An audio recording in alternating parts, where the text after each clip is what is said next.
Good morning बच्चों। आज हम लेसन 3 पढ़ेंगे और उसका नाम है मात्राएं। मात्राएं क्या होती है बच्चों? अभी तक हमने पढ़ा स्वर और व्यंजन। जो स्वर होते हैं वो स्वतंत्र होते हैं और जो व्यंजन होते हैं उनमें मात्राएं छिपी हुई होती है। जो स्वर है वो सब भी मात्राएं हैं और व्यंजन है वो स्वर की मदद से बोले जाते हैं, तो उनके अंदर मात्राएं छिपी हुई होती हैं। स्वरों के लिए निश्चित चिन्ह मात्रा कहलाते हैं। जो स्वर हैं उनके निश्चित चिन्ह है और यही क्या कहलाते हैं? मात्राएं। तो हमारा लेसन है मात्राएं। स्वरों के निश्चित चिन्ह जो होते हैं निश्चित, उनको हम मात्राएं कहते हैं। देखिए बच्चों, ये क्या है? अ। तो अ के अंदर कोई भी मात्राएं नहीं होती हैं। ये सब क्या है? स्वर। अ, आ, ई, बड़ी, ऊ, बड़ा, ऊ, रू, ए, आई, ओ, औ, अम और अह। तो ये स्वर है और स्वर जो है वो मात्राओं में बदल जाते हैं। स्वरों का जो निश्चित रूप होता है वो मात्राएं कहलाता है। तो यहाँ देखिए, अ की कोई मात्रा नहीं है, आ की मात्रा ऐसी होती है, ई की छोटी ई की मात्रा ये है, बड़ी ई की मात्रा ये, ऊ, बड़ा ऊ, रू, ए, आई, ओ, औ, अम, अह, और ये अनुस्वारी से न पढ़ते हैं। तो बच्चों, अ की कोई मात्रा है? नहीं है। आ की मात्रा, छोटी ई की मात्रा, बड़ी की मात्रा, छोटा ऊ की मात्रा, बड़ा ऊ की मात्रा, रू की मात्रा, ए की मात्रा, आई की मात्रा, ओ की मात्रा, औ की मात्रा, अम की मात्रा है और अह की मात्रा है। और ये अनुस्वार है, इसे न पढ़ते और म भी पढ़ते हैं। तो अब देखते हैं हम कि जैसे स्वर अ है, इसकी कोई मात्रा नहीं है, इसका शब्द क्या बनाएंगे? कम। ऐसे कुछ भी मन, नम, नम, ऐसा कुछ भी हम शब्द बना सकते हैं। फिर आ, तो यहाँ पे देखिए काम, तो क के बाद कौन सी मात्रा जुड़ी है? यहाँ पे आ की मात्रा है। फिर देखिए छोटी ई है, तो ये मात्रा हमको छोटी ई की मात्रा लगानी है। किताब, तो ये देखिए किताब में छोटी ई मात्रा है, कि जो है उसमें छोटी ई मात्रा है। ये देखिए बड़ी, ये बड़ी की मात्रा है। यहाँ पे देखिए बड़ी की मात्रा लगी हुई है, किल, क प्लस बड़ी की मात्रा कील। उ, तो यहाँ पे उ की मात्रा जुड़ी हुई है, कुल, बड़ा ऊ है, कूदना। फिर यहाँ पे रू, कुछ लोग री भी इसे पढ़ सकते हैं, तो यहाँ पे मृग, तो यहाँ पे रू की मात्रा लगी हुई है। ए, केला, आई की मात्रा कैसा, यहाँ पे ओ की मात्रा है तो कोयल, ये देखिए ओ की मात्रा। फिर नेक्स्ट औ, औ की मात्रा है काउन। यहाँ पे देखिए अम, ये अम की मात्रा है कंगन, इसे न पढ़ते हैं कंगन, तो ये यहाँ पे अम की मात्रा लग गई है। यहाँ पे अ की मात्रा, अ की मात्रा क्या होते हैं? ये विसर्ग, इसे जिसे विसर्ग भी बोलते हैं और दो बिंदु भी बोलते हैं। तो इसका हमने शब्द बनाया नमः, इसे ह पढ़ते हैं और विसर्ग बोलते हैं। इसकी ध्वनि जो है ह होती है और ये विसर्ग कहलाते हैं। फिर ये अनुस्वार लगाया हुआ है चंद्र बिंदु, तो इसका हमने शब्द बनाना है। इसकी जो मात्रा है ऐसी होती है, चंद्र बिंदु, चंद्र होता है उसके ऊपर बिंदु होता है, इसलिए इसे चंद्र बिंदु बोलते हैं। जैसे पंखुड़ी, लेकिन इसका भी उच्चारण कैसे करते हैं? न या म पढ़ते हैं शब्द के हिसाब से। यहाँ पे पंखुड़ी, प न खूड़ी, पंखुड़ी। तो बच्चों आपने समझ लिया है कि मात्राएं क्या है। जो स्वर है उनके जो निश्चित चिन्ह है उसे हम मात्राएं कहते हैं। अब हम पढ़ेंगे पेज नंबर 19 ओपन कीजिए, यहाँ पे मात्राएं दिया हुआ है, पढ़िए बच्चों, ध्यान रखना, मैं पढ़ रही हूँ।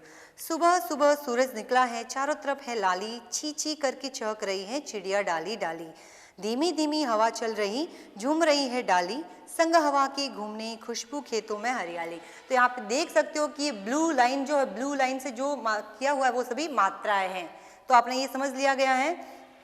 वर्णों के साथ आए रंगीन चिन्ह भी स्वरों की मात्रा है। तभी मात्राएं क्या किसे कहते हैं? स्वरों के निश्चित जो चिन्ह है इसे हम मात्राएं कहते हैं।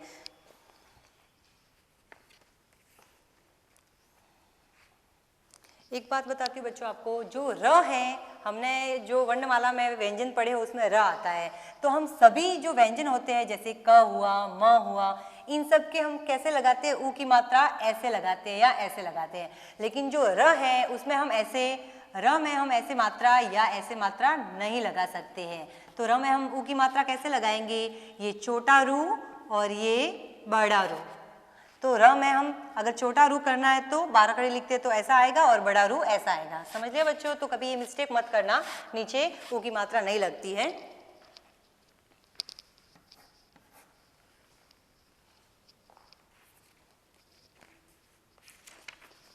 पेज नंबर 22 देखिए, यहाँ पे आपको सही गलत पे चिन्ह लगाने हैं। सही कथन पर राइट का चिन्ह लगाइए। स्वरों को लिखने के निश्चित चिन्ह मात्रा कहलाते हैं। हाँ, जो ये स्वर है इनके निश्चित चिन्ह है, इसे हम मात्रा कहते हैं, तो ये राइट है। ऊ के लिए ऊ का चिन्ह लगता है, यस ये भी सही है। अगर ये है ऊ, देखिए इसके लिए ये ऊ का चिन्ह है तो राइट है। अनुस्वार और अनुनासिक वर्ण के नीचे लगाए जाते हैं, नहीं बच्चों मैंने बताया ना आपको, ये है अनुस्वार, तो ये हमेशा शब्द के ऊपर ही आया है ना। देखिए पंखुड़ी, ऐसे ही कुछ भी हमको शब्द बनाना है, जैसे चांद लिखा है हमने, तो ये अनुस्वार या अनुनासिक, अनुनासिक जैसे बिंदु होता है उसे अनुनासिक बोलते हैं, इसे अनुस्वार बोलते हैं, तो ये हमेशा शब्द के ऊपर लगते हैं। लेकिन यहाँ पे बताया कि नीचे लगते हैं, तो ये रॉन्ग है, तो आपको रॉन्ग करना है। र के साथ ऊ और बड़ा ऊ की मात्रा नहीं लगती है, लगती है ना, यहाँ पे लग गई है, क्यों नहीं लगती, हर व्यंजन के नीचे ऊ और बड़ा ऊ की मात्रा लगती है, तो ये रॉन्ग है। नेक्स्ट देखिए, सही मात्रा लगाकर शब्द बनाइए। यहाँ पे आपको त दिया है, फिर ब्लैंक दिए, फिर त दिया है, तो तोता। नेक्स्ट कोयल, भालू, किताब, चुहिया, खिलौना।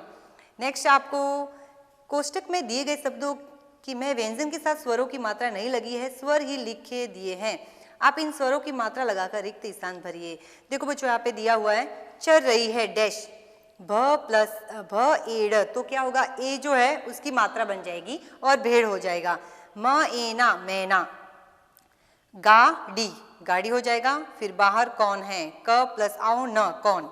मुझे खीरा पसंद है, ख प्लस ख ई र आ, तो खीरा।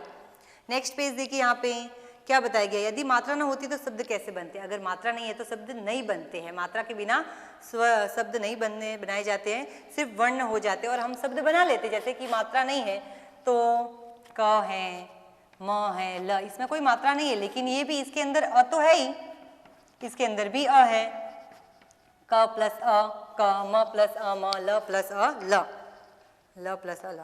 तो घंटी, बंदर, सांप, माँ शब्दों को बोलिए और बताइए इनमें बोलते समय क्या अंतर आता है।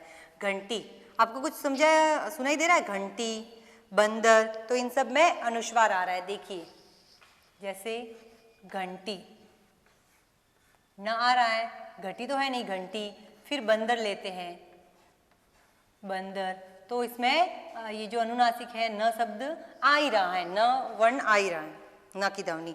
चित्र के नाम का पहला अक्षर और दी गई मात्रा मिलाकर लिखिए तथा शब्द बनाइए। यहाँ पे मछली दी हुई है और रबर, लेकिन यहाँ पे ओ मात्रा का शब्द बनाना है। जैसे यहाँ पे एक दिया हुआ है एग्जाम्पल मोर, फिर चाबी दी हुई है, लड़की दी हुई है, तो हमको बड़ी ई की मात्रा से एक शब्द बनाना है, खीरा। यहाँ पे जग, लट्टू, आम, आ की मात्रा दी है, तो हमको या तो हम कुछ भी शब्द बना सकते हैं, जैसे काम, नाम, वैसे भी बना सकते हैं, लेकिन मैंने यहाँ पे आम लिखा है, तो आप भी ऐसे लिख सकते हो। फिर कमल और रथ, यहाँ पे आ की मात्रा दी है, तो यहाँ पे हम जाम या नाम, ऐसा कुछ भी शब्द लिख सकते हैं। Thank you.